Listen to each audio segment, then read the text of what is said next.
दोस्तों मैं कुश कुमार सरल एग्जाम के यूट्यूब चैनल पे आपका स्वागत करता हूं। दोस्तों लेकर आए 25 मई से बनने वाले 10 महत्वपूर्ण प्रश्नों की सीरीज जो आपकी आगामी परीक्षा के लिए बेहद लाभदायक और यूजफुल होगी।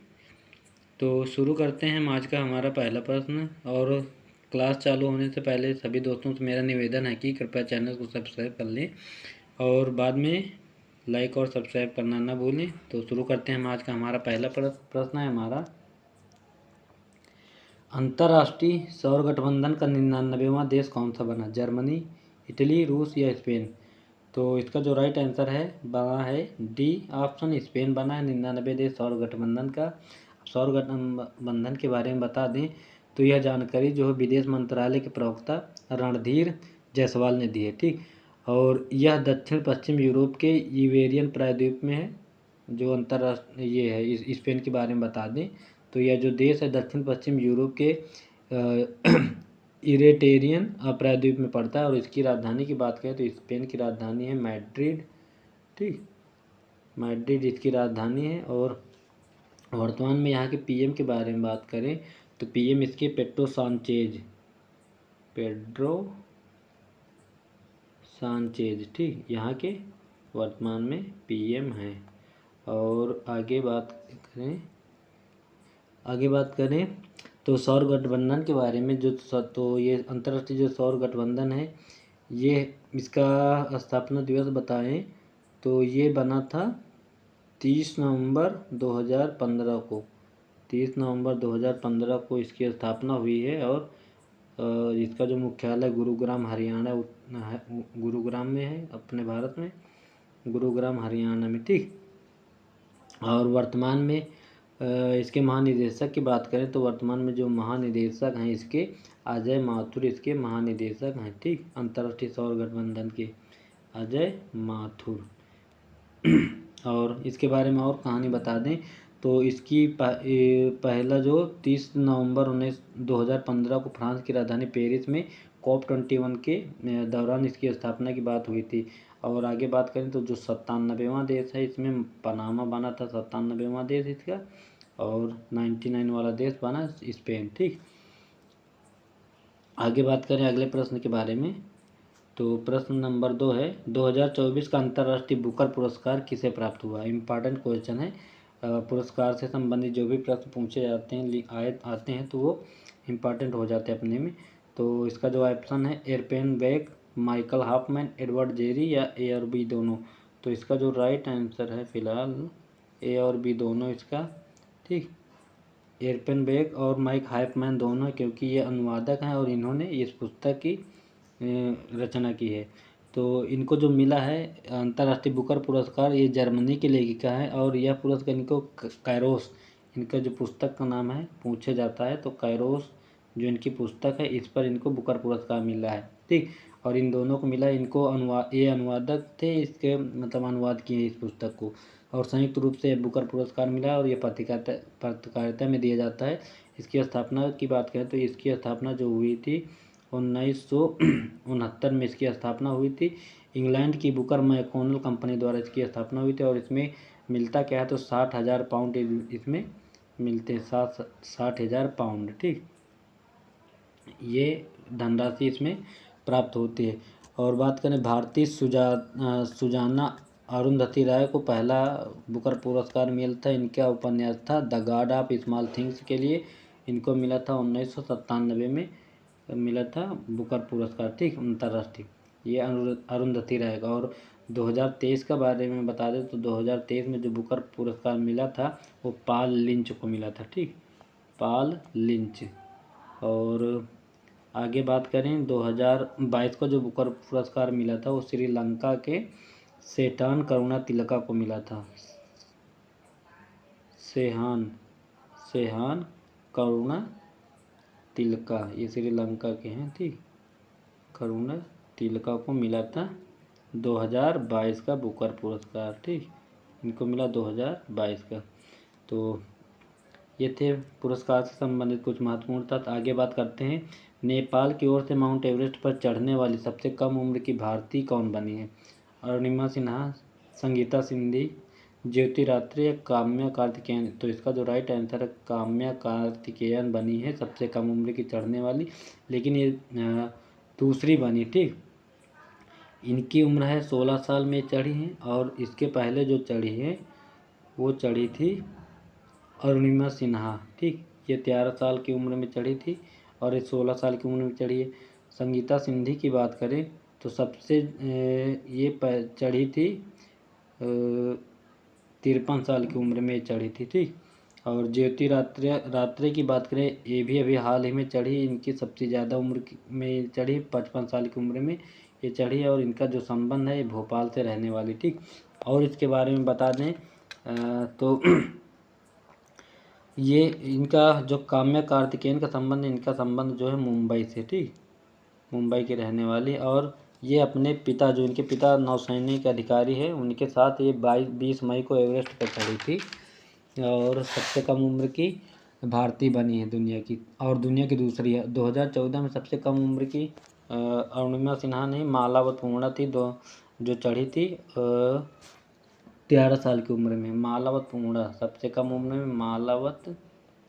मालावत पूर्णा चढ़ी थी माउंट एवरेस्ट पे, इनकी उम्र थी 13 साल। ठीक, और बात करें पहली महिला जापानी थी जुंको तेवेई, यह 7 महाद्वीपों की चढ़ाई करने वाली बनी है, और बिना ऑक्सीजन के चढ़ी थी आरिता शेरपा 1986 में थी।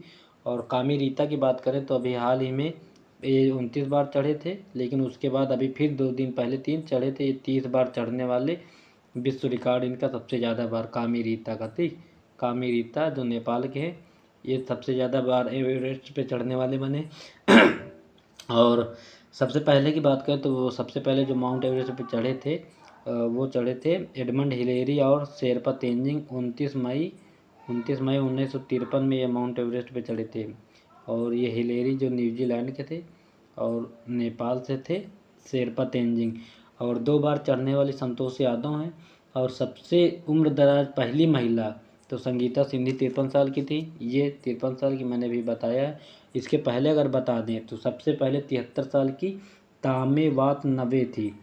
और हाल ही में बिना ऑक्सीजन के सिरबाज खान अभी चढ़े हैं, परसों की बात बता दें तो सिरबाज खान चढ़े हैं, ये पाकिस्तान के रहने वाले हैं बिना ऑक्सीजन के।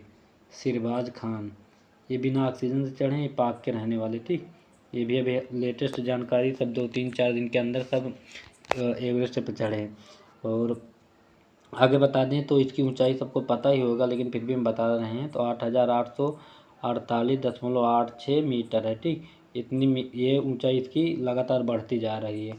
और यह नेपाल में है। नेपाल के राष्ट्रपति की बात करें तो वर्तमान में जो राष्ट्रपति है रामचंद्र पौडेल हैं, रामचंद्र पौडेल। ठीक, और यहाँ के वर्तमान में जो पीएम हैं, पीएम की बात करें तो पुष्प कमल दहल हैं यहाँ के पीएम नेपाल के। ठीक, नेपाल में पशुपतिनाथ मंदिर है, और नेपाल में माउंट एवरेस्ट को सागर माता के नाम से भी जाना जाता है। ठीक, और विश्व का सबसे ऊंचा पर्वत है माउंट एवरेस्ट। अब आगे बात करें अगले प्रश्न की, तो किस भारतीय खिलाड़ी ने अंतर्राष्ट्रीय और आईपीएल से संन्यास की घोषणा कर दी है? तो इसका जो राइट आंसर फिलहाल दिनेश कार्तिक ने घोषणा कर दी है, क्योंकि ये राजस्थान रॉयल्स उस दिन हार गए हैं। इसके बाद इन्होंने अंतर्राष्ट्रीय सभी मैचों से संन्यास की घोषणा कर दी थी, और इसके पहले कालिन मुनरो संन्यास लिए हैं। और इनके बारे में बता दें दिनेश कार्तिक, तो ये रॉयल चैलेंजर बंगलौर के कप्तान थे, और राजस्थान के खिलाफ हार के बाद इन्होंने यह फैसला लिया है। और यह 17 सत्र के 6 टीमों का प्रतिनिधित्व इन्होंने किया है। कुल बताएं तो इनके जो रन हैं 4,842 रन इन्होंने बनाए हैं, और बेस्ट स्कोर इनका 97 था, राजस्थान रॉयल के खिलाफ ही था। और 10वें श्रेष्ठ खिलाड़ी हैं सबसे ज़्यादा आईपीएल में रन बनाने वाले, 257 मैच इन्होंने खेले हैं आईपीएल के, टोटल 257 मैच खेले इन्होंने। और सभी मैच के बारे में बता दें, और टेस्ट में 26 मैच खेले हैं, टेस्ट में 26 खेले। और उसके बाद बता दें वनडे में इन्होंने 94 मैच खेले हैं, 94 मैच वनडे में खेला है। और T20 की बात करें तो T20 के जो मैच इन्होंने खेले 60 मैच खेले हैं।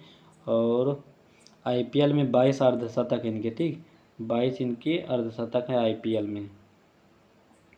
और 145 कैच पकड़े और 37 स्टंप भी की, क्योंकि ये विकेट कीपर थे। ठीक, और सबसे तेज विस्फोटक बल्लेबाज के नाम से भी जाने जाते हैं, क्योंकि इन्होंने कई ऐसी पारियां खेल ली हैं जिसमें इन्होंने भारत को जीत दिलाई। जैसे अभी 5-6 साल पहले इन्होंने खेला था एशिया कप बांग्लादेश के खिलाफ, तो इन्होंने लास्ट के 5-6 गेंदों में इनको 30-32 रन बनाने थे, तो ये लगातार छक्के मार के जिता दिए थे उस मैच को। ठीक, और आगे बात करते हैं अगले प्रश्न की। तो केंद्रीय विद्युत नियामक आयोग में सदस्य के रूप में किसकी नियुक्ति की गई? संजीव मिश्रा, नलिन प्रभात, मनोज कुमार या रमेश बाबू वी? तो इसका जो राइट आंसर होगा डी होगा, रमेश बाबू वी बनाए गए हैं। अब इनके बारे में बता दें तो संजीव मिश्रा इनको शपथ केंद्रीय विद्युत और नवीकरणीय ऊर्जा के जो मंत्री हैं RK सिंह ने दिलाई है। और केंद्रीय विद्युत नियामक आयोग इसका जो स्थापना हुई थी 24 जुलाई 1998 में इसकी स्थापना हुई थी और दिल्ली में इसका मुख्यालय है। ठीक, अब आगे बात करते हैं अगले प्रश्न की।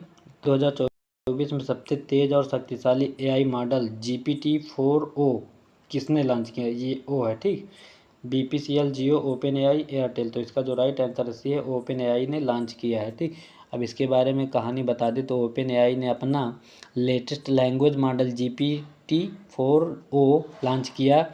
इसे खास तौर पर मानव और इंसान के बीच बेहतर बातचीत करने के एक दूसरे से विकसित किया गया। GPT-4o में ओ का मतलब होता ओमनी। ठीक, पूछ सकता है कि जिसमें ये GPT-4o है तो ओमनी से ओ से क्या बनता है? ओमनी है। और ओमनी का मतलब क्या होता है? तो ओमनी का मतलब होता है हर तरह की बातचीत को समझ लेने वाला। ठीक, और नए GPT-4o के जरिए यूजर्स टेक्स्ट, ऑडियो, इमेज को एक साथ इनपुट के तौर पर इस्तेमाल कर सकते हैं और AI मॉडल उन्हें उसी फॉर्मेट में जवाब देता है। OpenAI दिसंबर 2015 में इसकी स्थापना हुई थी। इसकी स्थापना की बात करें तो दिसंबर 2015 में इसकी स्थापना हुई और इसका जो मुख्यालय सैन फ्रांसिस्को अमेरिका में है। और इसके CEO की बात करें तो CEO इसके हैं सैम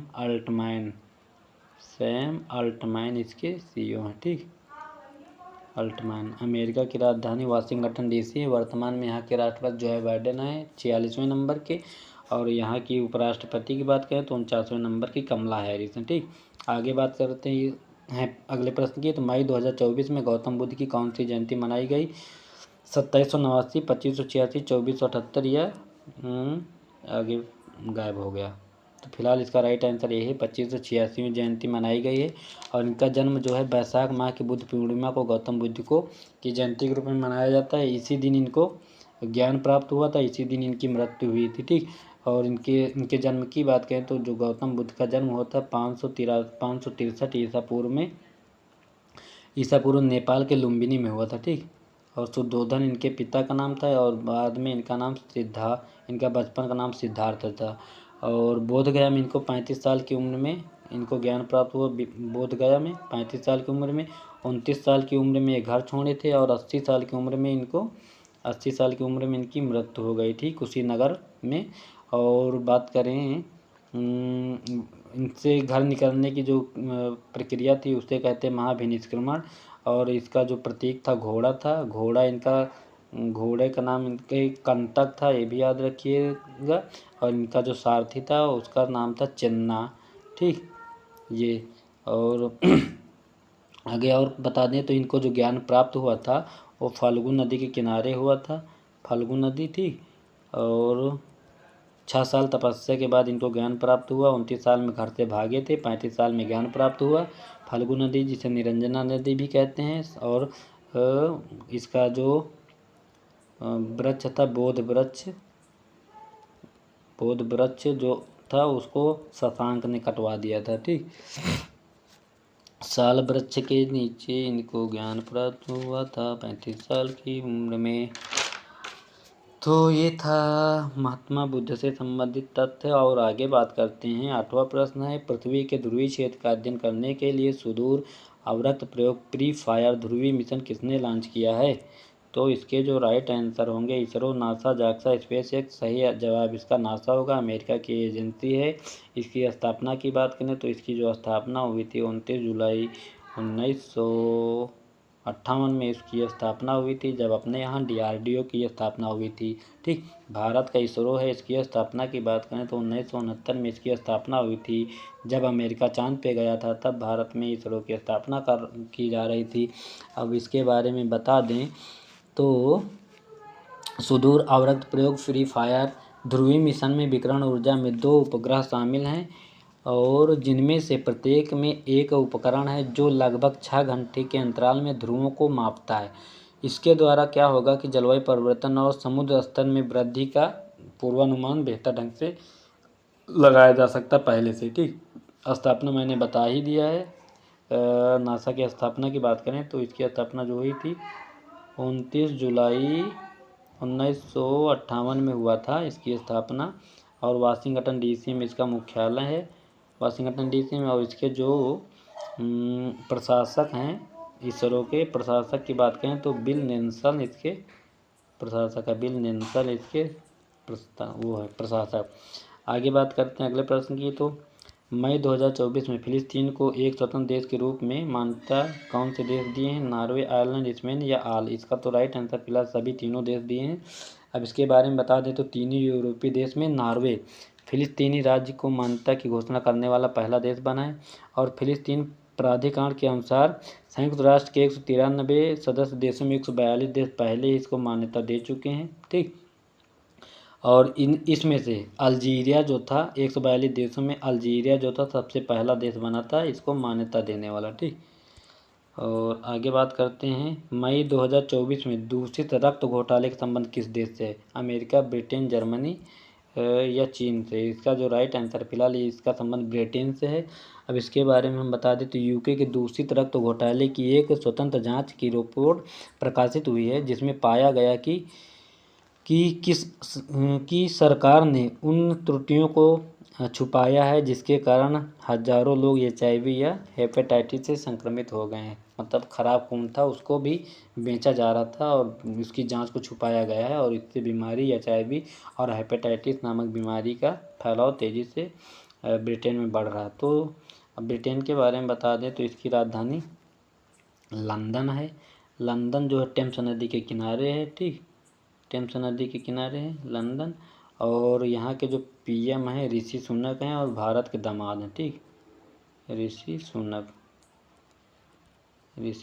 ठीक, एक मिनट, ये हैं ऋषि सुनक, ये इस समय ब्रिटेन के प्रधानमंत्री हैं।